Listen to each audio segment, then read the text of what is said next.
저 그러면은 그 2021년도 한국 스마트 워터 리더학회 통합학술대에서 그 저희가 전문 세션으로 해서 한편 스마트팜 케이크 플랜트 수출 사업화라는 주제로 전문 세미나를 개최를 하겠습니다.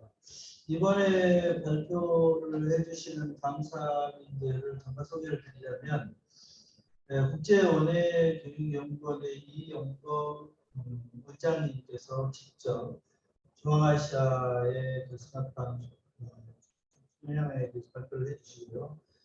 그 다음에 이제 지금 카자흐스탄에서 사실 지금 오늘 연결이 한다고 했는데 원활할지 모르겠습니다. 통신 상태가 좀 안 좋아서 그러는데 카자흐스탄에 지금 그 농식품부에서 추진하고 있는 KTT 사업 추진 현황 그거에 대해서 지금 나래 트렌드의 최선호 부사장께서 발표를 해주시고요. 그 다음에 이제 세 번째로는 지금 우리나라 그 식물 공장 쪽인데요. 파메이트에서 파메이트하고 프렌치팜이 같은 회사고요. 프렌치팜에서 식물공장 수출 추진 현황에 대해서 이제 오늘 좀 소개를 해주시고요. 마지막으로 이수화학에서 지금 중국에 수출하고 있는 수출 추진 현황에 대해서 소개를 하는 그런 시간으로 해서 저희가 세션을 갖게 되겠습니다. 그러면은 이영호 교수님, 예, 저 그러면은 이제 뭐 시간에 그렇게 크게 부여받지 마시고 발표해 주시면 감사하겠습니다. 네. 예, 알겠습니다. 예, 안녕하세요. 국제원예연구원의 이용범입니다. 오늘 제가 말씀드리고자 하는 것은 중앙아시아에서의 스마트팜 수출 확대 방안이라고 했는데 사실 뭐 제가 중앙아시아 쪽을 많이 아는 것은 아니고 몇 번 다녀보면서 느꼈던 것들, 현장 돌아다니면서 봤던 것들 중심으로 해서 연결시켜서 설명을 좀 드리도록 하겠습니다. 순서는 이렇게 진행하도록 하겠습니다. 첫 번째, 농업 환경 변화입니다. 최근에 어떤 농업 환경 변화가 어떻게 이루어지고 있는지, 제일 이제 관심 대상이 되는 것이 역시 기후 변화, 즉 온난화에 따른 온도 상승과 더불어서 각종 어떤 기상 이변, 또 가뭄이라든가 홍수라든가 뭐 이런 이유로 해서 결국 식량 부족 문제가 지금 개도 쪽에서는 대단히 심각한 상황이다. 그래서 최근에 나온 2021년도 헌거 매벌 보면은 아프리카 쪽하고 아시아 쪽, 아시아 쪽에서도 북한을 비롯해서 서남아시아 쪽까지 이어지는 라인이 전반적으로 식량이 부족한 국가에 속하고 그다음에 중남미 쪽도 식량이 부족한 상태죠. 이런 것들이 뭐 기후 변화하고도 큰 연관이 있는 부분이라고 보시면 될 겁니다. 그래서 여기에 대한 대응이 또 역시 필요한 부분이라고 보시면 될 것 같고요. 세계 인구가 대단히 빠른 속도로 증가하고 있습니다. 2050년에 약 90억 명 이상이 넘어갈 것으로 지금 예측하고 있고요. 지금 거의 74억 정도 되는데요. 또 더불어서 도시 인구 비율도 급속히 증가되고 있고요. 그런데 실제로 인구 증가에 비례해서 생산성을 끌어올릴 수 있는 방안이 그렇게 만만치 않습니다. 그만한 면적이 있든가 아니면은 기술이 그걸 해결하든가 해야 될 겁니다. 그럼 기존의 생산량보다도 160% 정도의 식량 생산이 필요한데 이런 것들이 사실 잘 안 되고 있는 것이죠. 뭐 이런 측면에서 역시 우리가 관심 갖고 봐야 될 것은 기술적인 측면에서 뭔가 새로운 어떤 방안이 강구돼야 되지 않느냐 하는 것입니다. 특히 우리뿐만 아니라 선진국 같은 경우 이건 여기 데이터는 우리 거지만 농가 인구가 급격히 줄고 있죠. 저희도 4.5%, 65세 농촌 인구가 42.3%고요. 농가 경영주 평균 연령이 10년 사이에 58%에서 66%로 늘었습니다. 거의 10% 늘었죠. 거의 뭐 농가 경영주가 노령화돼 버린 그런 상태라서 보이시죠.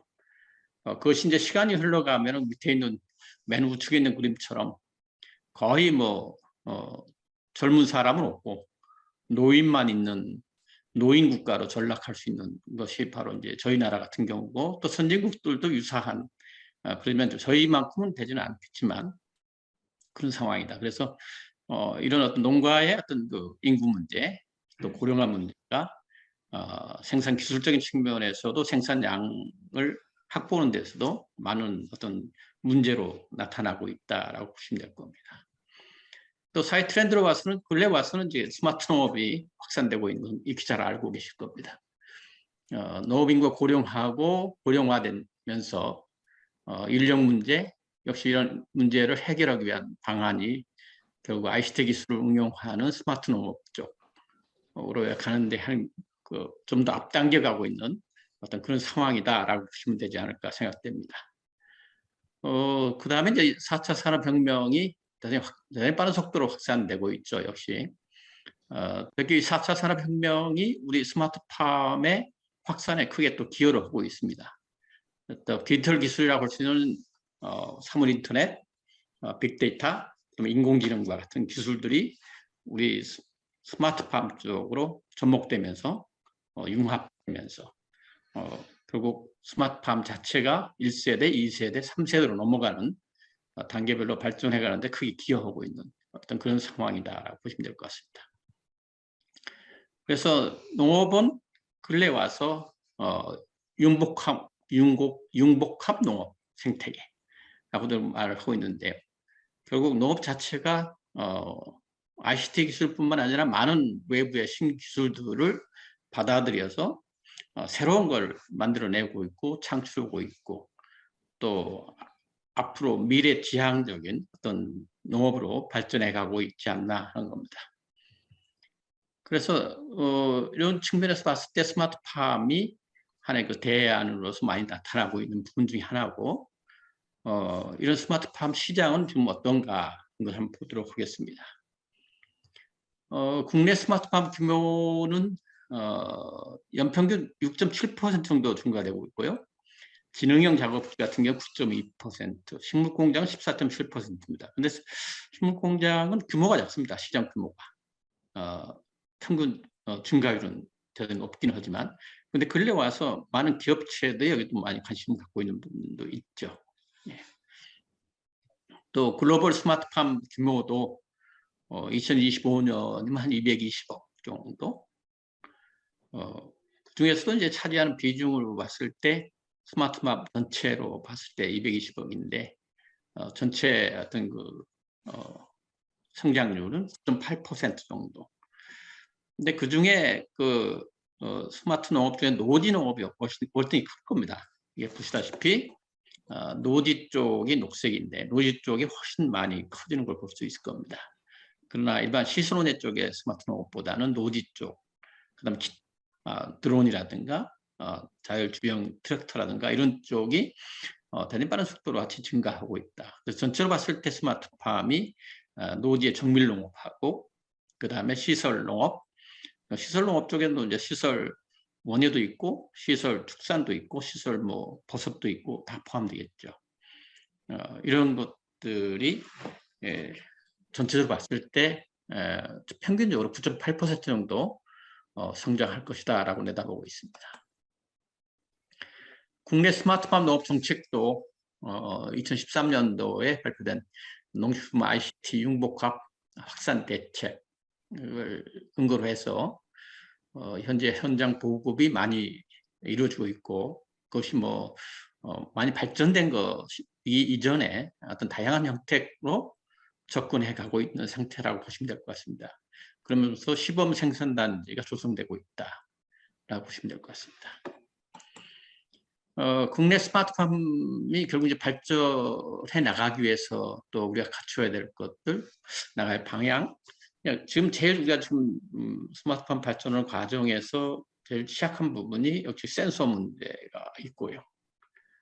그 다음에 이제 환경정보, 그동안 우리가 환경정보를 기반으로 한 작물에서 최적 환경 모델 개발해서 응용하는 쪽으로 갔는데, 이게 이제 환경정보에서 생육정보로 기반으로 하는 어떤 최적 환경 모델 개발이 필요하다라는 것이죠.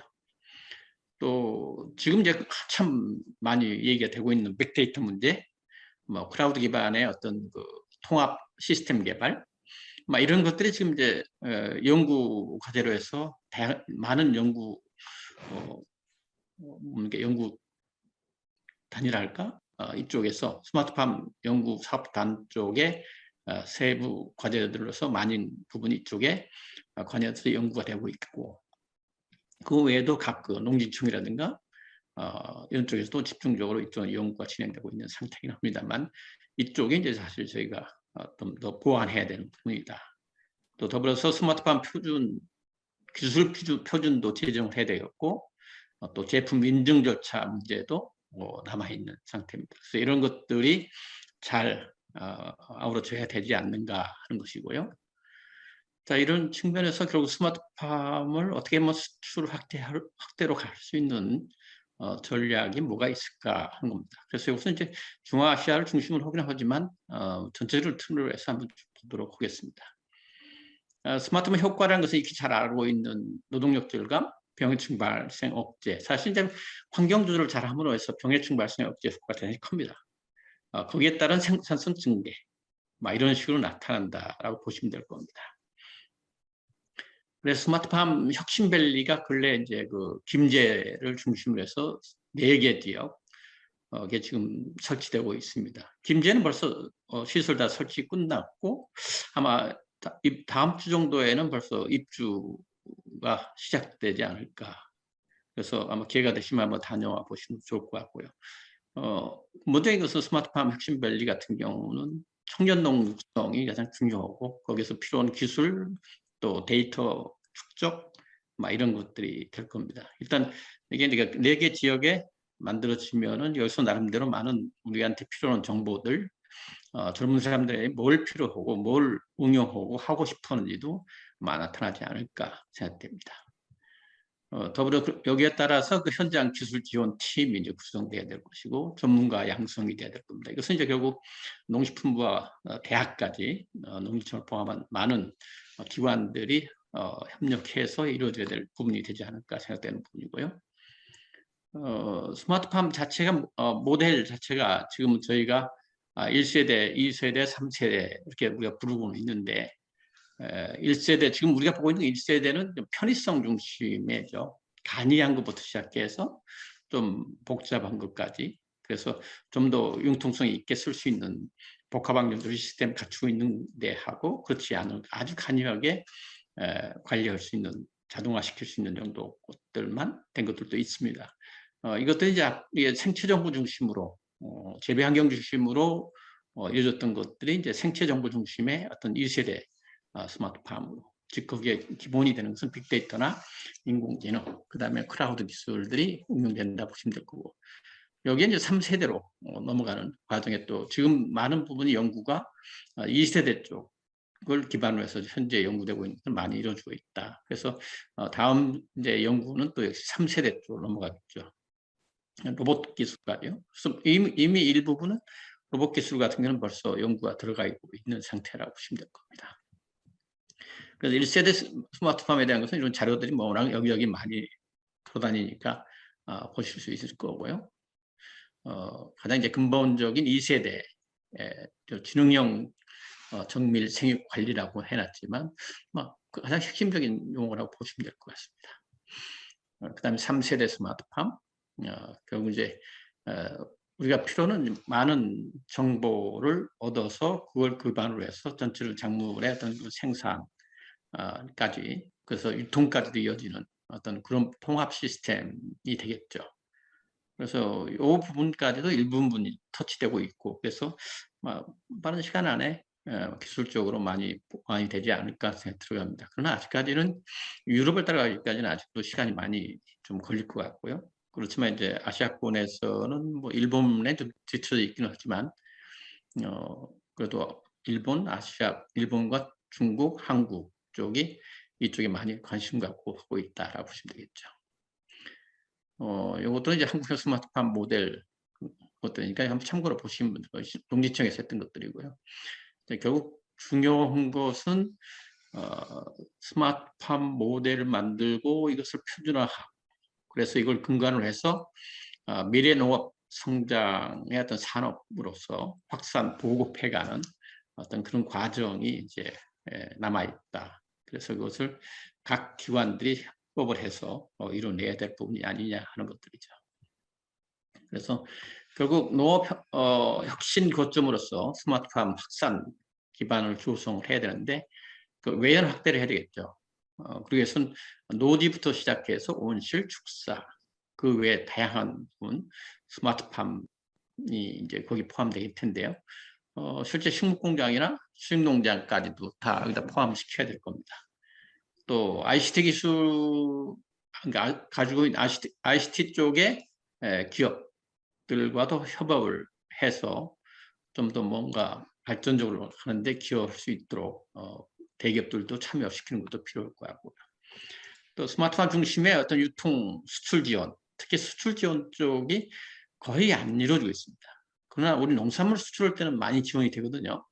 그러니까 농가는 지원하는데 기업체는 지금 기업체에서 온실 수출하는 데는 전혀 지원이 없습니다. 그래서 이런 것들은 어차피 우리가 농산물 수출하는 거나 같은 개념에서 접근해야 되지 않는가 생각이 들어갑니다. 그래서 물류 구입부터 시작해서 지원이 가능한 인력 개발, 인력 지원 이런 것까지도 전부 다 포함해야 되지 않을까 생각되고요. 그래서 이런 것을 근거로 해서 이제 전체적인 어떤 작물의 어떤 재배 쪽에서는 빅데이터 기반의 어떤 정밀 농업 쪽으로 흘러가야 되겠다라는 것을 이제 얘기하고 있는 겁니다. 두 번째는 이제 교육 및 농가 현장 지원 체계를 강화해야 되겠죠. 이것은 어차피 농진청을 중심으로 해서 관련 기관들이 참여해야 될 것 같고요. 그다음에 스마트팜 산업 생태계를 육성해야 되겠다는 것도 뭐 어느 한 기관이 할 수 있는 문제는 아니죠. 각각의 기관마다 해야 될 분야들이 많이 산재해 있기 때문에 이것을 서로 협업해서 이뤄내야 되지 않을까 생각이 들어가고요. 스마트팜 해외 진출 기반을 만들어야 되겠다는 것이죠. 이게 지금 온실 수출 쪽에는 기반이 대단히 취약합니다. 그동안 한 5년 내외까지 외국으로부터 한국의 스마트팜에 대한 요구도가 대단히 높았음에도 불구하고 전혀 효과적으로 대응을 못했습니다. 아마 이런 것들이 이제 앞으로 좀 대응해야 되지 않을까. 그래서 우리가 해외 ODA 사업 같은 경우도 스마트팜을 많이 들어가고 있어요. 근데 그게 제대로 들어가고 있는 건지 검토를 해야 될 것 같습니다. 또 민간 주도의 스마트팜 수출 사례도 발굴하고 홍보하고 지원하는 이런 체계가 또 만들어져야 될 것 같고요. 특히 이제 중소기업청 같은 경우는 수출 촉진을 위한 해외 시장 개척 프로그램 이런 것들이 이제 중소기업청한테만 맡겨놓을 문제는 아닐 것 같고요. 어차피 이 부분은 농림부를 비롯해서 농진청 관련되는 기관들이 다 같이 좀 해야 되지 않을까 하는 생각이 들어갑니다. 그 다음에 스마트팜 플랜트 산업으로 육성해야 되겠다. 이게 사실 이제 온실 1헥타를 플랜트로 수출하면은 일단 최소한 한 15억에서 한 30억 정도가 들어간다는 얘기거든요. 거기다 인력까지 수출할 수 있거든요. 이런 여러 가지 측면에 봤을 때 이걸 규모 있게 끌고 나간다라면은 농업에서의 어떤 수출 산업으로서 한 분야가 되지 않을까 하는 것입니다. 그동안 이제 AT를 중심으로 해서 사실은 그 농산물 수출 쪽은 많이 하고 있고 지원하고 있는데 이쪽은 거의 지금 많이 접근이 안 되고 있는 상태거든요. 이런 것들도 좀 적극적으로 아마 대응을 해야 되지 않을까.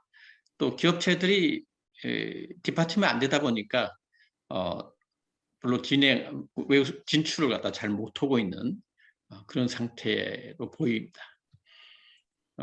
더불어서 이제 수출 경쟁력 강화 차원에서 우리가 이제 보는데 결국 스마트팜 경쟁력을 한번 비교해 보면은 기술 경쟁력으로 봤을 때는 유럽을 지금 못 따라가고 있죠. 일본도 지금 못 따라가고 있는 상태입니다. 한국은 터키하고 비슷한데 터키하게 밀리기 시작했어요. 중국한테 앞섰다 그러는데 중국이 앞선 부분은 우리보다 훨씬 앞섰습니다. 지금.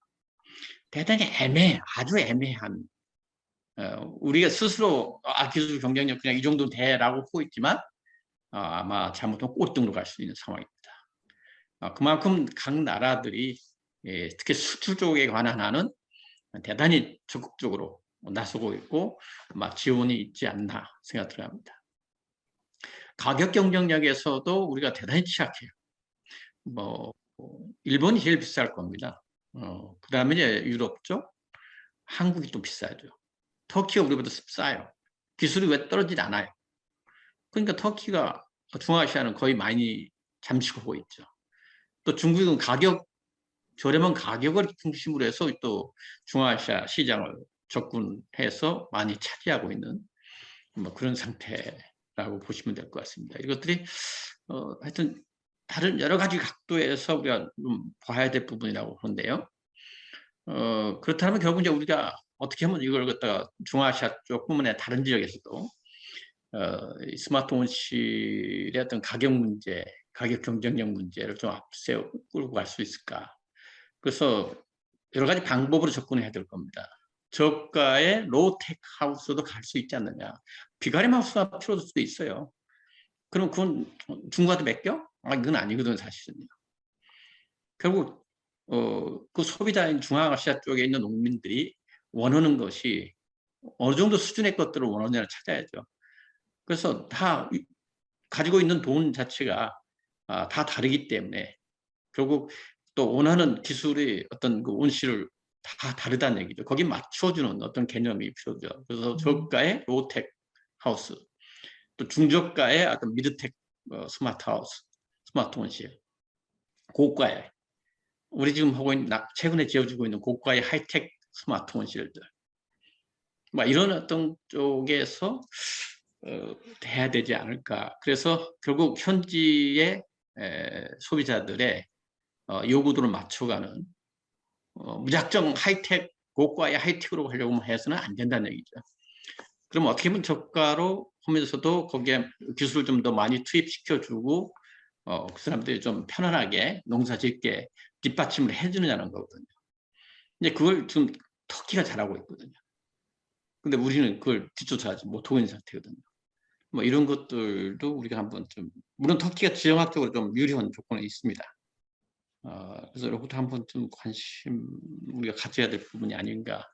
그래서 조금 온실 자체를 투입할 때 종류별로 현지의 어떤 소비자들의 어떤 취향에 맞는 것들을 개발해 나가야 되지 않을까 하는 것들이죠. 중앙아시아 같은 경우는 여름이가 덥거든요. 그래서 사실 이제 거기는 하이테크로 들어간다라면 고가 하이테크로 가면 팬 패드가 들어가야 돼요. 결국 그는 팬 패드가 들어가야 되는 거고 미드테크로 정도로 하면 포구 시스템 정도로 가면 되겠죠. 뭐 이런 식으로 뭔가 변화가 좀 더 맞춰가 주는 게 좋지 않을까 생각 들어갑니다. 어떻든 그 가격 경쟁력을 강화시키는 것이 이제 중요하고 가격 경쟁력은 역시 뭐 핵심 기술과 시스템 구성인데 이것을 어떻게 외국하고 경쟁해서 좀 살아남을 수 있는 방안을 끌고 갈 수 있냐는 것이죠. 또 규모가 커지면 확실히 가격은 싸지기는 합니다. 이런 측면도 있는데 어떻든 간에 가격 경쟁력 강화 차원, 그 다음에 비가격적인 측면에서 우리가 특히 더 약해요. 뭐 시설의 안전성 문제는 우리가 잘 어떻게 하면 큰 문제는 안 된다고 봅니다. 중앙아시아 쪽은. 워낙 눈도 많이 안 오고요. 물론 이제 키르기스탄이라든가 타지키스탄 같은 경우는 산간 지역에 있는 쪽은 빼고요. 투르크메니스탄하고 우즈베키스탄하고 카자흐스탄 쪽에 북쪽이 아닌 쪽은 대부분이 눈이 많이는 안 옵니다. 카자흐스탄이라 해도 눈이 와도 20cm 정도 내일밖에 안 나요. 바람은 또 세지 않아요. 그렇기 때문에 시설의 안전성은 그렇게 문제되지는 않는 상태입니다. 지역적으로 봤을 때 눈 문제만 해결될 수 있는 지역이라면 큰 문제되지 않는 것들이죠. 그래서 그런 어떤 측면을 고려해서 너무 시설비가 많이 들어가는 쪽으로 설계해서는 안 되겠죠. 또 운영 관리 기술, 그보다 더 중요한 것은 운영 관리 기술 지원하고 작물 생산 관리 기술 지원이에요. 이걸 잘하는 게 터키 애들이에요. 그러다 보니까 터키 쪽으로 이 사람들이 쏠릴 수밖에 없는 상황이죠. 그 다음에 마케팅이나 정보 교류가 대단히 취약하죠. 또 브랜드가 없어요.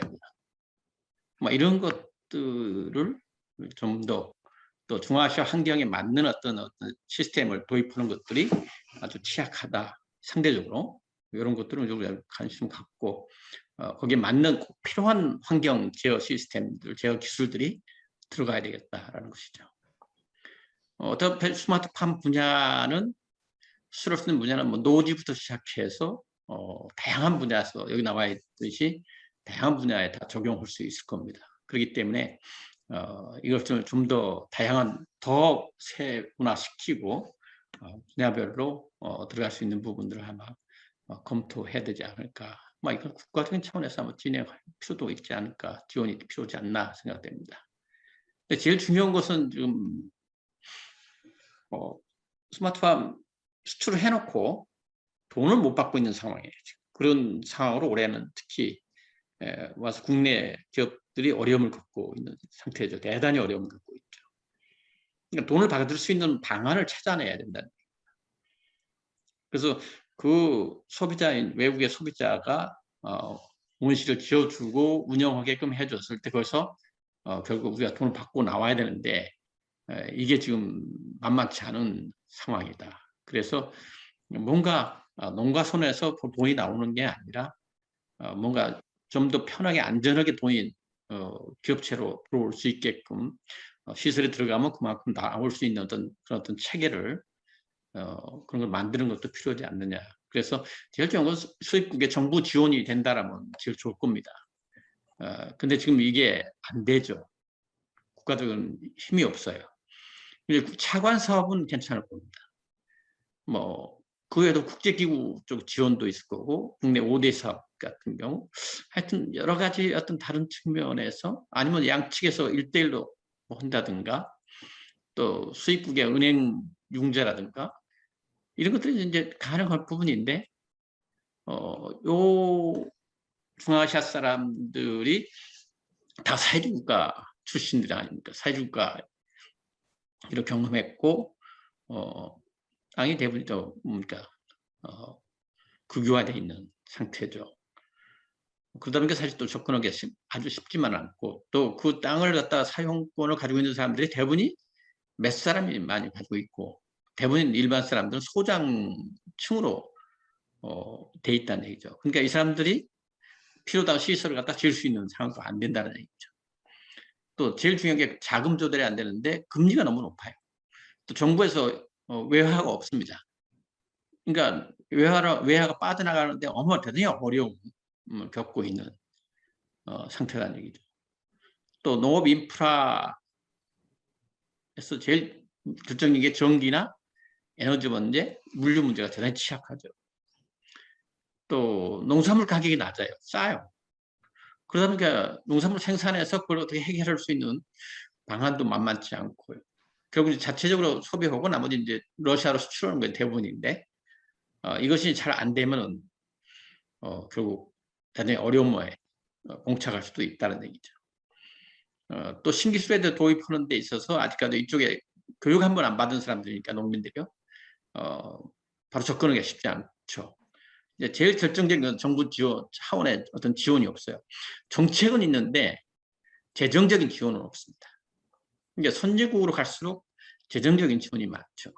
결국 후진국으로 가면은 이렇게 개도국에서는 이런 일이 있다. 특히 중앙아시아는 다 그렇다라고 보시면 될 겁니다. 또 제일 잘 사는 투르크메니스탄도 마찬가지입니다. 어떻든가 스마트팜 수출 확대하기 위해서는 시장을 다변화 좀 해야 되고, 많이 수입하는 지역이든 국가든 가지 말고 일단 우리가 접근을 해야 되겠죠. 또 수출 증대를 갖다 할 수 있는 지원 체계를 만들어야겠다. 그래서 정부 차원에서의 어떤 지원 부분도 있을 거고, 또 수출 기업들이 애로사항들이 많은데 이런 것들을 잘 들어주고 풀어줄 수 있는 부분이 있어야 될 것이고요. 또 더불어서 현지의 농민들을 교육을 시켜줘야 되고 전문가를 만들어줘야 되고 일정 기간 동안에 컨설팅까지 담당해야 됩니다. 근데 그게 안 돼요. 오히려 의외로 잘하고 있어요. 현재 가보면요. 또 해외 바이어를 초청해서 우리 시설을 좀 도입할 수 있게끔 자꾸 해줘야 되는데 지금 이쪽에서 이것도 잘 안 되고 있는 부분이죠. 그래서 결국 코트라를 중심으로 해서 농진청, 농어촌공사, 뭐 기업체, 정책 부서 간의 네트워크를 형성해서 우리 스마트팜의 수출을 좀 지원할 수 있는 방안을 만들어내야 되지 않을까. 그러면서 자연스럽게 스마트팜의 어떤 비즈니스도 측면을 좀 강화하는 정책 내지는 지원이 필요하다고 보고 있습니다. 스마트팜 플랜트 수출 우리가 가능한 나라들을 쭉 보면요, 일본도 가능합니다. 그래서 일본도 그린플러스 같은 경우는 일본으로 많이 수출하죠. 중국도 가능한데 중국이 워낙 가격이 싸요. 근데 고가로 하이텍 쪽으로 들어가는 것은 일부 지역만 가능합니다. 그래서 중국이 전체가 다 가능한 건 아니죠. 또 대신 중앙아시아는 거의 대부분이 다 가능한데 이게 다 사실 이제 그 수요가 있는 나라들이라는 것이 우즈베키스탄이 제일 크고 그다음에 이제 카자흐스탄, 투르크메니스탄 정도죠. 대신 투르크메니스탄은 좀 더 고가의 시설, 어떤 하이텍 기술이 많이 요구되는 쪽이고요. 근데 문제는 여기도 역시 돈이 있는 나라인데도 불구하고 국가가 돈이 막 풍족하지 못한 것 같아요. 그래서 달러가 움직이는 건 대단히 정부에서 통제해 버리니까 이것도 만만치는 않죠. 그래서 그건 준비를 해야 된다는 얘기죠. 그 다음에 동남아도 있을 거고 중남미, 멕시코가 좀 시장이 우리하고 거의 같아졌습니다. 시설 면적이요. 우리가 더 많은 면적으로 늘어날 겁니다. 그 외에도 이제 동유럽 쪽, 서남아시아 쪽이 이제 특히 사막지대인 중동 쪽이 특히 앞으로 우리한테 또 새로운 시장으로 와닿지 않을까 생각되고, 그 다음에 러시아, 그 다음에 호주, 뉴질랜드 정도가 아마 여기 포함되지 않을까 생각됩니다. 그래서 지금 앞으로는 이 중앙아시아뿐만 아니라 결국 이제 북한과 관계가 좋아지면 북한이 이제 우리 주 또 시장이 되겠죠. 그 다음에 서남아시아까지, 동남아시아부터 시작해서 서남아시아까지, 특히 인도 쪽은 저희 접근을 안 하고 있는데 인도 쪽의 원예 쪽에 시설농업 쪽에 대단히 취약해요. 그렇기 때문에 이 지역이 바로 우리가 수출할 수 있는 중앙아시아를 포함해서 여기까지가 다 포함된다라고 보시면 될 겁니다. 그리고 이제 그동안 우리가 멕시코 쪽으로 많이 들어갔었는데 남미 같은 쪽에는 지금 우리가 5대 사업으로 아프리카 쪽에도 5대 사업으로 들어가고 있습니다. 이런 것들이 앞으로 이제 우리 또 시장이 역시 아프리카 쪽이 되지 않을까. 근데 거기에 대한 준비도 우리가 해야 되지 않나 생각됩니다. 근데 우리나라에서 지금 주요 수출 기업체들이 이런 기업체들이 하고 있는데 나라마다 회사들이 다 어떤 특징들이 있기 때문에 잘 지금 되고 있는 데도 있지만 잘 안 되고 있는 데도 있고요. 좀 어려움을 겪고 있는 회사들도 있고 또 하고 싶어도 뛰어들지 못하고 있는 회사들도 있고 하여튼 여러 측면에서 관심 가져주시면서 스마트팜이 해외로 뻗어나가는데 도움이 돼 주셨으면 감사하겠습니다. 저는 오늘 여기까지 발표 마무리하겠습니다. 네, 수고하셨습니다. 너무 좋은 발표 감사드리고요. 도시 인구 비율이 50년 70%까지 상승한다는 그 내용 참 인상적이었습니다. 그리고 저희가 중앙아시아에 갈 때 여러 가지 정말 제가 평소에 생각을 하고 있었던 부분은 있지만 체험 못한 부분을 지적해 주셨는데 또 교수님이 교수 내용에 대한 부분들이 정책적으로도 실현이 되는 부분이 있으면 하는 생각인데요. 아까 말씀 중에 지금 그 현재 수출한 그 한국의 온실들이 조금 문제가 많은 것으로 지금 나와 있는 부분들이 있거든요. 그래서 그 부분들은 향후에 저희 국가 차원에서 다시 한번 점검하고 R&D를 해서 체크 좀 하고 그래서 개선 방안을 만들어 소개된 것을 향후에 저도 지금 수사학과를 나중에 협회하고 이제 센터 구조로 만들어 갔을 때 교수님이랑 같이 해보고 그래서 재능청, 농림청에다 농림부에다 얘기를 해서 그런 R&D를 좀 만들어 갔으면 하는 생각입니다. 그래서 그 부분에 대한 어떤 향후에도 지속적으로 좀 교수님 많이 좀 필요해 주시면 감사하겠습니다. 발표 감사드립니다. 오늘 두 번째로는 지금 카자흐스탄에서 사실 발표를 해야 되는데 연결이 안 됐습니다. 그래서 세 번째 발표로 넘어가겠습니다. 그 시간도 좀 지났고 해서 이 플랜트팜에 송희 박사님께서 그 지금 현재 플랜트팜 식물 공장을 중동적으로 일반적으로 수출하고 있는데요. 그 수출하는 부분에 대한 내용을 친구들 좀 해주시겠습니다. 이수와 그 다음입니다. 이거 맞나요? 아니요. 이거 아닌가요? 이거 말. 이거 맞나요? 이거. 마이크 써야 되나? 거기 수시가 보면 좋을 것 같아요. 아니, 마이크 써야 되나?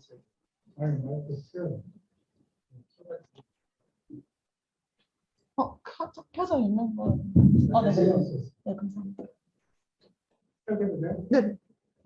네. 플랜티팜 연구소장님, 오늘 제가 발표할 내용은 식물 공장 수출 지금 해놨는데요.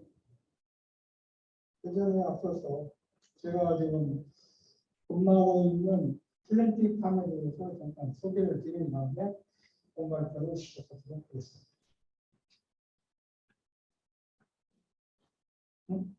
동영상 아까 제가 그걸 기억나죠. 네, 잠시만요.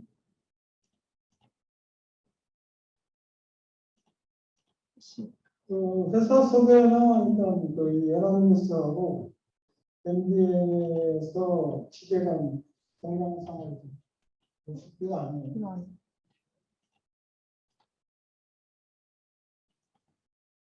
처음에 따로 드렸던 거 있죠.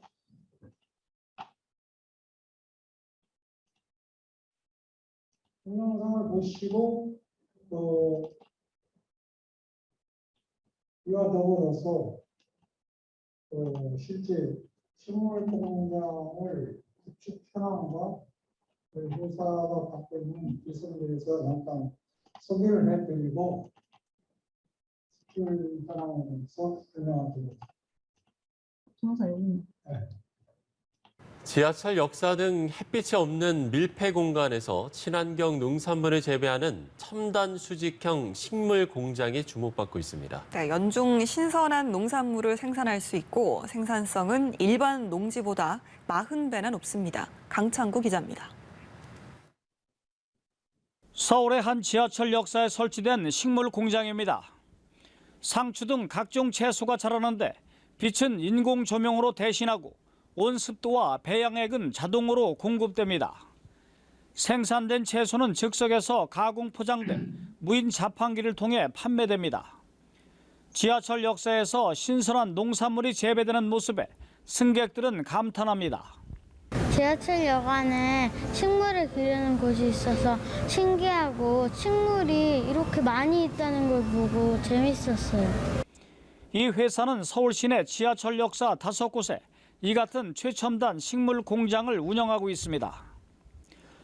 온도와 습도 등은 상황실에서 통제합니다. 특히 본사에는 축구장 절반 크기의 식물 공장이 있는데 동일 면적의 농지보다 생산량이 40배나 많습니다. 40여 종의 그 샐러드 채소들이 생산이 되고 있습니다. 대부분 샐러드 가공용으로 판매가 되고 있고요. 친환경 무농약 채소로서 고가의 샐러드로 판매되고 있습니다. 식물 공장은 지하철 역사나 폐교, 폐터널은 물론 극지나 사막 등 장수의 구애를 받지 않습니다. 활용되지 않고 있는 폐교 같은 유휴시설에 보급하고 사막 국가나 극지 같은 곳에도 플랜트 수출을 할 수 있을 것으로 기대하고 있습니다. 식물 공장은 환경과 장소 제약을 극복할 수 있는 미래형 농업이라는 점에서 성장 가능성이 무궁무진하다는 평가입니다. 연합뉴스TV 강창구입니다. 그 컨테이너용 식물 공장에서 나오는 지하철 서울 7호선 상도역에서 메트로팜이 본격적인 운영을 시작했습니다.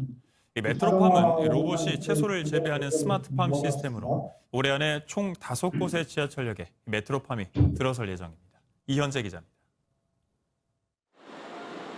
보라색 빛으로 가득한 재배실 안에 기계들이 바쁘게 움직입니다. 로봇이 365일 24시간 동안 싱싱한 어린잎 채소를 길러내는 오토팜 내부 모습입니다. 다른 공간에서는 샐러드용 채소들이 싱그러운 초록색을 자랑하며 자라나고 있습니다. 이렇게 로봇이 재배하는 채소들에는 농약도 치지 않고 미세먼지 걱정도 없습니다. 지난 27일 서울 7호선 상도역에서 메트로팜이 본격적인 운영을 시작했습니다. 메트로팜은 로봇이 파종부터 수확까지 알아서 진행하는 스마트팜을 지하철역에 설치하면서 탄생했습니다. 상도역 메트로팜엔 재배된 채소로 만든 샐러드와 음료를 즐길 수 있는 팜카페와 미래농업 체험 공간인 팜 아카데미도 설치됐습니다. 고용 창출도 할 수 있고 또 녹색 산업을 일으킬 수 있는 기회도 되겠다. 그리고 도시민들이 가깝게 와서 또 쉴 수 있는 공간도 되겠다. 이런. 서울시와 서울교통공사는 올해 안에 을지로 3가역, 충정로역 등 4개 역에도 메트로팜을 조성해 총 5곳을 운영하겠다는 계획입니다. MB뉴스 이현재입니다. 서울 7호선 그래서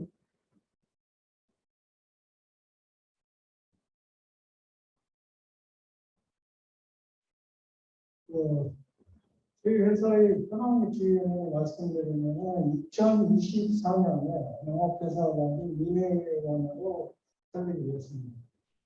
저희 새싹 채소를 많이 재배했다는 건데 2019년에 지금 일반 국민들한테는 많이 알려진 팜메이트 주식회사로 상행이 변경했고요. 이와 더불어서 2020년 작년 6월에 팜메이트에서 물적 분할된 게 플랜트팜. 그래서 주로 식물 공장은 플랜트팜에서 지금 담당하고 있습니다. 지하철 서울 7호 그래서 그 비즈니스 모델로서는 공유경제 모델을 통한 식물 공장을 도입하는 것과 이와 더불어서 샐러드에 취급하는 식물 공장 채소를 활용해서 프리미엄 샐러드를 유통하고 판매하는 게 모델이 되어 있습니다. 보시는 바와 같이 플랜트팜에서는 식물 공장을 운영하고 도심이라든지 이런 데 판매하는 여기서 생산된 그 채소를 판매 쪽으로 보내서 가공 유통을 거쳐서 소비자의 식탁까지 가는 치료죠. 그래서 제가 플랫폼을 T팜이라고 부르는데 저 양산형하고 컨테이너형하고 엽서형이 있는데 지금 보시는 그 화면에 있는 거는 평택에 있는 T팜1하고 T팜2입니다. 그래서 합쳐서 450장 정도를 지금 외국산 샐러드를 재배하고 있고요. 오른쪽에 보시는 3번은 T팜3라고 있고 천안에 있는 메가 도매 센터로는 이런 할인 매장이 도매점이 있는데 이 센터 내에 구축된 상급층인데 시설이 되어 있습니다. 그래서 지금 여기 T팜3 말고 지금 용산에 있는 낮은 상가를 저희가 직영 낮은 상가 내에도 T팜4가 지금 직영 운영하고 있고요. 이와 더불어서 외부에 있는 태백에 있는 로보팜, 예산에 있는 라이슨, 무안에 있는 미더스도 저희들이 직접 그 시설을 구축해서 업무를 수행하고 있습니다. 그래서 T팜의 컨테이너 같은 경우는 아까 영상에서도 보셨다시피 컨테이너를 활용해서 T팜 시스템인데요. 하정에서 수학을 어떤 자동화하는 시스템이기 때문에 운영비와 노동비를 절감할 수 있는 게 그 특징이 있습니다. 이와 더불어서 원격으로 제어가 가능하고 소프트웨어를 활용해서 작물에 따라서 맞춤 재배가 가능한 게 특징이라 할 수 있습니다. 그리고 작년에는 남북 세종기지에 엽채를 하고 소반을 하고 밭채, 오이, 토마토, 수박 같은 것들을 재배할 수 있는 컨테이너형 식물 공장을 저희들이 개발해서 지금 현지에서 운영 중에 있습니다.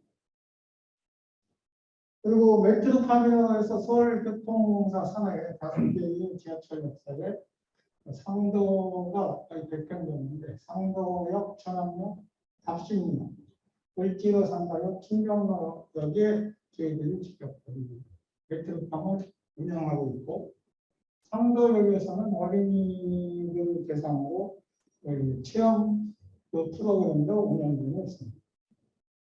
최근 들어 작년부터 코로나로 인해서 좀 거의 체험 프로그램이 일시 중단됐습니다만 조만간에 이거 풀리면 굉장히 바꿈을 받을 걸로 지금 보고 있습니다. 그리고 이와 더불어서 업소용으로 해서 업소의 특징, 고깃집이라든지 그다음 롯데 플래시라는 또 이런 샌드위치 매장이라든지 이런 곳에 채소를 재배할 수 있는 그런 다양한 식물 공장 구축해서 홍보 효과를 얻으면서 식재료로 활용하는 업소용도 저희들이 주고 있습니다. 그리고 저희 플랜팜에서는 차별화된 생산 기술을 갖고 있습니다. 그래서 지금 재배 메뉴를 지금 샐러드 채소 40년, 어린이 새싹 채소 20년, 그리고 이런 재배 적합한 식품종 채소 선발식을 연중 지금 수행 중에 있고요. 이러한 샐러드 채소는 네덜란드의 엔저자르라는 수경재배 전용 종자를 생산하는 것인데 이와 업무제를 통해서 안정적인 종자를 확보하고 있습니다. 이와 더불어서 고구마치 작물로서 새싹상이라든지 딸기, 대만, 고추냉이와 관련된 그런 작물에 대해서 고구마를 구치할 수 있는 것도 지금 연구 개발 중에 있습니다. 그리고 차별화 시스템으로서 재배 시스템인데요. 재배 베드라든지 랩을 기존의 1세대, 3세대 같은 경우는 그런 작업자의 편의성 등을 고려하지 않은 그냥 재배만 할 수 있는 쪽으로 시설이 구축됐고 일부는 이 중국에 있는 삼원바이오에서 개발된 이런 재배력을 저희들이 수입해서 시설 구축을 했었는데 피판수리, 아까 천안 외과동물센터 같은 경우는 저희들이 재배 배드하고 렉을 제작할 수 있는 금형 제작해서 전북 국산화한 사례가 되었습니다. 그래서 굉장히 작업 편의성도 높이면서 재배도 효율적으로 할 수 있는 그런 재배 시스템을 구축하고 있습니다. 이와 더불어서 식물 공장은 밀폐된 공간에서 재배되기 때문에 조명이 굉장히 중요합니다. 그래서 조명 시스템으로서 맞춤형 광학명을 적용하기 위해서 다양한 광지의 LED를 개발이 끝났고요. 이에 따라서 품종별로 생육 단계별로 최적의 광주권을 밝힐 수 있는 테스트를 지금도 진행되고 있습니다. 그리고 식물 공장에서 제일 중요한 게 공조 설비인데요. 저희 같은 경우는 티팜 아까 동영상에서 나왔던 것 같이 일단 1층이 6단, 2층이 6단에서 전부 12단인데 1단에서 12단까지 기업 배치가 6대 정도밖에 안 돼요. 그래서 단연간에는 이들이 식물 공장 운영을 통해 얻어진 노하우를 갖고 공조 시스템을 설계도 하고 내부 기능이 최적화할 수 있게끔 됐습니다. 그리고 이런 공조에 대해서 최적 기록 조성이 가능하기 때문에 CO2는 작물이 생명이 굉장히 필요한 광합성에 굉장히 필요하기 때문에 이산화탄소를 공급을 해줘야 되는데 그런 공급도 위치별에 따라서 농조 단체를 최소화할 수 있는 기술도 저희들이 보유하고 있습니다. 이와 더불어서 지금 전 세계적으로도 이런 통합 관제를 구축한 사례가 거의 100개소밖에 없는데요. 저희 같은 경우는 지금 실제 플랫팜에서 구축한 식물 공장이 옵소형이라든지 이런 것 포함해서 한 30개소 이상 되는데 이런 것들을 저희 평택에 있는 본사에서 통합 관제 시스템에 의해서 전부 구축해서 실시간 모니터링을 하고 있고요. AI 기반의 빅데이터 분석을 통해서 본격 시험이 관리를 하고 있습니다. 이와 더불어서 주문에서 재배, 출하, 전 단계의 생산 관리까지 할 수 있는 것을 지금 하고 있습니다. 그래서 이 통합 관제고 재배 생산 관리에서는 이런 각각의 재배 환경에 대해서 지금 센싱하고 그런 이와 더불어서 플랜트 시공 관리 시스템으로서는 실제적으로 생활 공정 메트로팜, 안테나 이런 것들을 실질적으로 구축할 수 있는 쪽으로 해서 플랫폼 시공 관리 시스템을 지금 개발 중입니다. 지금부터는 오늘의 본 주제인 수출 추진 현황인데요. 수출 실적으로는 일본에 아까 보셨던 컨테이너 식물 공장을 6개를 지금 2020년 3월부터 12월까지 6개를 수출을 했는데요. 그것도 마찬가지로 파종에서 수확까지 모든 작업들은 로봇 시스템을 이용해서 일반 자동화 시스템을 구축하는 건데 총 수출액은 약 7억 6천 정도가 되겠습니다. 그래서 이 일본의 수출한 컨테이너 공장의 적용수를 살펴보면 최첨단 어린이 주소에 대한 자동화 시스템이었고 그리고 작물별 생육 프로그램은 유저 인터페이스 기반의 자동화 시스템이 구현이 가능합니다. 그래서 재배 가능한 어린이 채소는 30품목 정도, 하루 10에서 15kg 수확을 할 수 있습니다. 그리고 이를 통해서 파종 기술이라든지 시스템 자동화 기술을 저희들이 보유하고 있고요. 그리고 원격 제어 시스템, 소프트웨어를 활용해서 작물에 따른 낙점 제거가 가능할 수 있는 게 특징이 있습니다. 그리고 아까 동영상에 보셨던 파종부터 바가 재배, 수확 단계를 로봇에 의해서 전부 관리가 되는 게 특징이 있습니다. 사람은 이 파종 이런 10회를 준비해서 끝나고 난 다음에 수확이라든지 포장하는 게 사람이 할 수 있는 작업의 한정이죠. 다음은 쿠웨이트가 되죠. 쿠웨이트의 포미트라는 파트너사를 통해서 저희들이 지금 사업을 진행 중에 있는데요. 이 계약은 완료된 상태고 내년 2월에 지금 시설이 완공 예정입니다. 그래서 사업 방식은 포미트라는 과 2단계 사업으로 샐러드 가공 시설까지 지금 추가 구축을 만들고 있습니다. 그래서 샐러드 가공 시설이라는 건 아까 저희들이 팜메이트하고 플랫팜의 물적 분할에 대해서 제가 좀 소개를 드렸는데 팜메이트가 바로 샐러드 가공 시설이 운영되고 있죠. 그래서 식물 공장 원물을 현지에서 생산했을 때 현지에서 샐러드까지 가공할 수 있는 그런 것들이 돼야 하나의 그쪽에 중동이라는 게 있는데 거점이 되겠죠. 그리고 이와 더불어서 생산하고 있는 상황이 있어요. 조인트 벤처를 지금 설립을 추진 중에 있고 거의 지금 이거는 거의 막바지에 지금 이르러 있습니다. 그래서 이 프로젝트에 구축되는 규모는 한 200평인데 12억 정도의 수출력을 저희들이 달성하고 있습니다. 여기에 적용된 기술로서는 티팡 기술을 아까 소개했습니다만 70여 종의 작물 재배가 가능한데 엽채가 40년과 어린 새싹이 30년, 70여 종 가능합니다. 이와 더불어서 방해라든지 온도, 습도, 이산화탄소 등에 대한 다양한 환경 조건 조절이 가능하도록 기술이 투입됩니다. 이와 더불어서 통합관리 시스템을 통해서 그쪽에서 생산된 데이터를 데이터 클라우드 서비스로 지원을 생각을 하고 있습니다.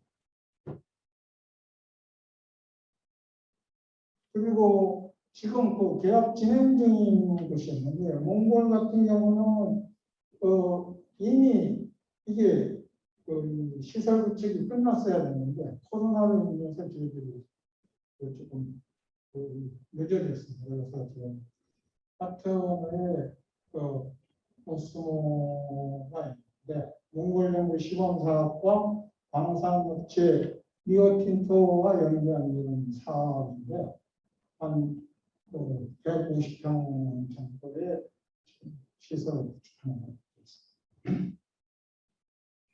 그리고 마지막으로 지금 네 개 국가도 지금 계약이 진행 중인데 그 중에 하나가 사우디아라비아는 MOU 체결이라든지 이 FS 그러니까 이 공통 규격서라든지 이런 사업 계획을 논의 중이고요. 합작 투자 계약 체결을 지금 요 조만간에 하려고. 그리고 이 실내 수직형에 관련된 거는 내년 2월 정도로 착공되습니다. 여기에는 이 채소가 마이크로그린이라는 이런 재배작물에 대해 소규모 식물 공장을 200평 정도 구축하는 걸로 지금 얘기가 되고 있습니다. 바레인 같은 경우는 부지 선정은 끝났고요. FOS 협의 중이고 5만 원 복합 스마트폰 사업을 해서 온실형이 있고 식물 공장 관련된 시설을 논의 중입니다. 마지막으로 싱가포르 같은 경우는 100평 경우에 이런 설계도가 이미 끝났고 건축 부지도 지금 결정된 상태입니다. 그래서 이 외에도 지금 국내 두 개 사업팀에서 다양한 국가하고 지금 얘기는 되고 있지만 외부에 좀 알려졌을 경우 경쟁 사업에 이런 관계도 있어서 여기서는 말씀을 못 드리는 거고 말씀을 못 드리는데 그거 좀 이해해 주시기 바랍니다. 여기까지 제 발표를 마치도록 하겠습니다. 감사합니다. 좀 발표해 주셨는데 보니까 자동화가 됐다 하는데 10에서 15kg를 생산한다고 해서 프로젝트 있어요. 그게 매일 생산을 하시는 겁니까? 그렇죠. 그러면 한 달이면 300에서 450kg 생산이 되는 거예요. 이게 자동화가 10에서 15kg이 10단 재배인데 10단을 한꺼번에 하루에 다 수확하는 게 아니고 하루에 10에서 15kg 수확하면 그만큼 다시 수확한 양만큼 다시 파종된 게 트레이가 들어가니까 계속 365일 그런 작업치기가 이루어집니다. 이게 좀 가격이 비싼 걸 하는데 가격을 어떻게 좀 다운을 시켜놨습니까? 전에보다는 가격이 좀 많이 오르죠. 국산화가 안 되죠. 그렇죠. 네. 국산화하는 게 저희들이 이게 오토팜 같은 경우는 일본에 있는 엘리언이라는 회사를 조인트 벤처 개념으로 하다 보니까 그쪽에 있는 기술 추천이 저희가 도입을 했는데 실제적으로 국내 기술로도 충분히 그 부분은 뭐 커버가 가능한데 계약 기간이 있기 때문에 그 부분에 대해서는 지금 계약이 거의 어느 정도 완료되면 원가라든지 떨어질 걸로 되니까 예, 답변 감사드리고요. 네, 발표 좀 마치겠습니다. 그리고 다음은 이수학의 박선웅 과장님 혹시 연결돼 있나요? 네, 연결되고 있습니다. 예, 과장님 저희 시간이 35분까지인데 앞에 계신 발표자분들께서 제일 처음에 이호 교수님께서 시간을 많이 할애하셨는데 저는 내용이 굉장히 좋았다고 판단했습니다. 그래서 죄송하지만 최대한 짧게 지금 35분 저희가 정해거든요. 그래서 죄송하지만 한 5분 정도 간단하게 핵심만 발표해 주시면 감사하겠습니다. 알겠습니다.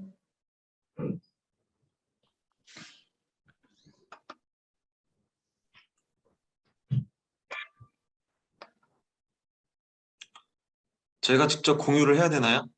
네, 직접 공유하셔야 됩니다. 직접 하셔도 됩니다. 네, 잠시만요.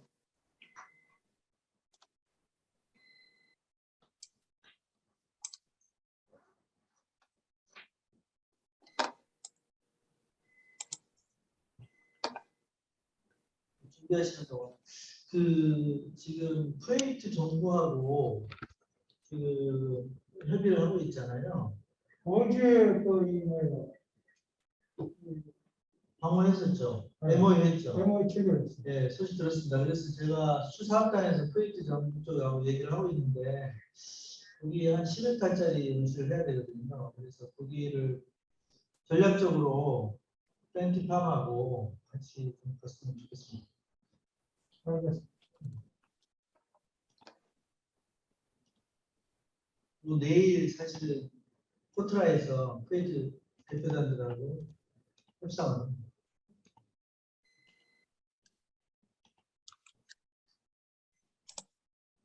과장님 준비되셨나요?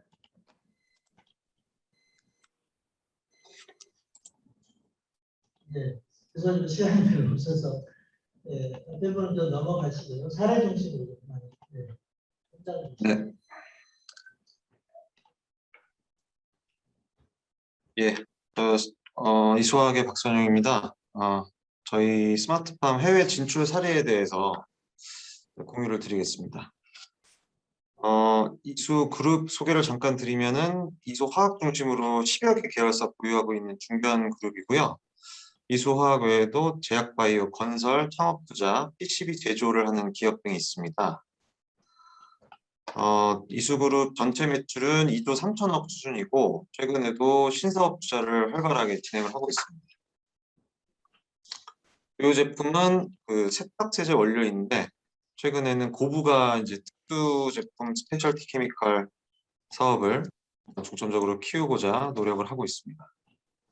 본격적으로 그 해외 스마트팜 사업 현황에 대해서 말씀을 드리겠습니다. 예, 이수학은 그린바이오 사업이 그 회사의 신성장 동력이 될 것이라고 판단을 하고 스마트팜 사업에 진출을 했습니다. 그래서 초기 진출 지역을 중국 신장성으로 선정을 했고요. 현재 합작법인을 설립을 했습니다. 신장성 이닝이라는 지역의 스마트팜 유리온실을 5헥타, 약 15,000평 규모로 건설을 하였고요.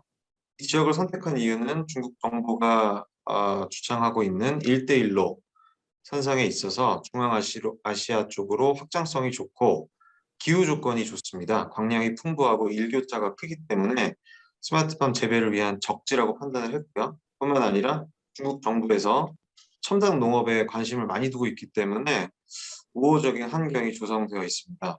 최근에는 중국 정부로부터 10억 원 가량의 보조금을 받기도 했습니다. 중국 신장성에 있는 스마트팜 전경이고요. 한동으로 되어 있고 2개 구역으로 나눠서 작물 재배를 하고 있습니다. 작년에 첫 재배를 했고 방울토마토와 파프리카, 그다음에 올해 같은 경우는 파프리카 재배를 진행을 하고 있습니다. 작년에 재배한 방울토마토 사진이고요. 주로 북경, 충칭, 우루무치 같은 중국 대도시의 내수로 판매가 되었습니다. 파프리카 같은 경우에는 주로 중앙아시아와 러시아 지역으로 수출되고 있고요. 현재는 코로나 영향으로 국경이 자주 봉쇄가 돼서 판매에 다소 어려움을 겪고 있지만 품질은 네덜란드 수준으로 우수한 것으로 지금 인정을 받고 있는 상황입니다. 추가적으로 담양의 죽향과 메리퀸이라는 딸기 품종도 중국으로 도입을 해서 테스트 재배를 진행 중이고요. 생산량은 많지가 않습니다. 테스트 재배라서. 그래서 인근 유통 채널로 납품을 해가지고 이제 소비자 반응을 좀 확인을 했고, 현지에서 판매되는 딸기보다 품질이 월등하기 때문에 높은 가격에 판매가 가능한 것을 확인했습니다. 기사는 이제 담양군 농업기술센터와 딸기 품종의 해외 진출 및 사업화와 관련된 MOU를 체결한 기사고요. 지역 같은 경우는 중국과 베트남이고, 사업 확대를 위해서 현지 시장 조사, 그다음에 농업 관련 그 현지 기관들과 접촉을 하면서 사업을 준비를 하고 있습니다. 스마트팜 사업을 통해서 재배만 하려는 것은 아니고 스마트팜 플랜트 사업을 이제 병행을 하고 있는데요. 그 핵심 기술인 그 환경제어 기술, 이 기술을 저희 계열사인 이수 시스템에서 지금 진행을 하고 있고, 중국 상업 이제 이닝 사업장에 적용을 했고, 이를 통해서 생산량을 크게 향상시켰습니다. 스마트팜 준공 기사고요. 이 사업을 통해서 설계, 시공, 생산, 유통을 아우르는 스마트팜 사업의 전체 밸류체인 역량을 확보를 하고 중국 및 중앙아시아 지역 중심의 스마트팜 단지를 보급하고자 역량을 투입하고 있습니다. 스마트팜에서 생산한 작물 판매를 위해서 브랜드 개발도 진행을 했습니다. 중국 브랜드 개발사와 협업해서 프레시2라는 밭제리 브랜드를 개발을 하였고요. 중국 내수와 CIS 수출할 때 이 브랜드를 붙여서 스마트팜 재배 작물이 판매되고 있습니다. 그리고 스마트팜 시설에서 나오는 파프리카와 딸기에 대해서 글로벌 GAP, 중국 GAP 인증을 획득을 했습니다. 중국 신장성 농업과학원과 교류 협력을 체결을 했고요. 스마트팜 기술 및 인력 교류에 관한 협력 관계를 구축하였습니다. 예, 저희 스마트팜 사업 모델은 단순히 시공하고 끝내는 게 아니라 직접 운영을 하면서 해당 지역 농민들에게 기술을 전파하고 인근 농가의 우수 농산물을 공동으로 수매를 해서 규모의 경제를 확보하는 모델을 추구를 하고 있습니다. 이를 통해서 스마트팜 확산시키고 품질 관리 통해서 대규모 브랜드 유통을 하는 것, 이 준비 과정에 있다고 보시면 될 것 같습니다. 예, 정부 과제 진행 중이고요. 농어촌공사 주관으로 해서 수출사업단에서 스마트팜 수출 및 사업화 총괄을 담당하고 있습니다. 다음은 온실 플랜트 구축 사업에 관련해서 말씀을 드리겠습니다. 중국의 시설 원예는 대부분이 왼쪽 사진 같은 일가구 온실인데요. 북쪽에 흙벽을 쌓아서 이제 찬바람 맞고 비닐을 덮어서 보온하는 형태인데, 2017년에 북평 농업과학원 요청으로 해가지고 한국형 고급 온실을 수출하였고요. 현재 테스트베드로 운영 중이고 저희 첫 이제 스마트팜 수출 실적으로 보시면 되겠습니다. 대규모 스마트팜 건설을 위해서는 토목 공사 능력도 필요한데 저희 계열사인 이수건설 현지에서 토목 공사 진행했고요. 온실 시공 자회사인 한그란포닉스에서 시공을 담당을 했습니다. 앞서 말씀드린 스마트루트 환경제어 솔루션은 전자통신연구원 배터리로부터 기술 이전을 받아서 저희가 자체 업그레이드를 해가지고 현재는 경남농업기술원, 경북농업기술원 설치돼 가지고 이제 외산 프리바 제품과 비교 테스트를 진행하고 있고요. 일부 농가에서도 지금 적용돼서 사용을 하고 있습니다. 내년 상반기에 업그레이드 전체 고도화가 완료가 돼서요. 본격적으로 마케팅을 진행할 예정입니다. 저희가 이제 온실 시공 및 양액기 전문 업체 한그린포닉스를 이제 18년도에 인수를 했고 중국 스마트팜 온실 시공 담당을 해서 지금 현재 시공업체를 운영하고 있고, 다음은 이제 스마트팜 위탁 운영 사업 관련해서는 짧게 말씀을 드리겠습니다. 지금 의성에 2.5헥타 규모 딸기 스마트팜 위탁 운영을 맡고 있고요.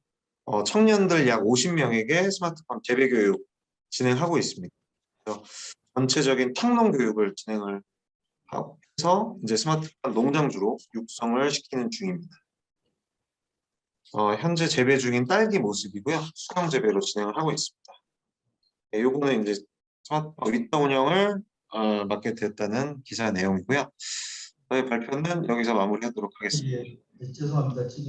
감사드리고요. 발표 감사드리고 국산화에 성공하셨네요. 그리고 수출도 성공하셨고, 감사합니다. 시간이 없어서 토론할 시간을 없애겠습니다. 없애고 추후에 관심 있는 분들은 연락을 주시면 같이 얘기할 수 있는 기회를 드리도록 하겠습니다. 오늘 발표해 주신 연사분들에게 감사드리고 저희 수출사업단에서 그동안 해왔던 수출 실적을 쭉 보여드렸습니다. 그래서 이게 이제 향후에 이게 마중물이 돼서 더욱더 큰 사업들이 만들어질 걸 기대를 하고 오늘 세션을 가름하겠습니다. 감사합니다.